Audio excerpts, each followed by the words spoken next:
How to remove a drive belt pulley on a John Deere riding mower.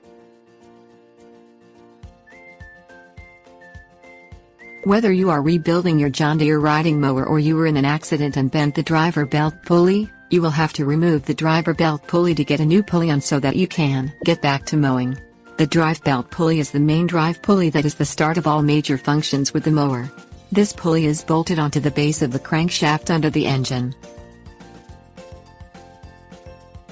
Things you will need: socket wrench, socket set, pipe wrench. Lay under or near the John Deere engine. Position the pipe wrench tightly above the drive belt pulley to prevent the crankshaft from rotating when you unscrew the drive belt pulley. Fit the proper sized socket onto the bolt that holds the drive belt pulley to the base of the engine's crankshaft. Hold the pipe wrench with one hand, and with your other hand unscrew the bolt using the socket wrench. Pull down on the pulley until it slides off the crankshaft. Slip the drive belt off the pulley,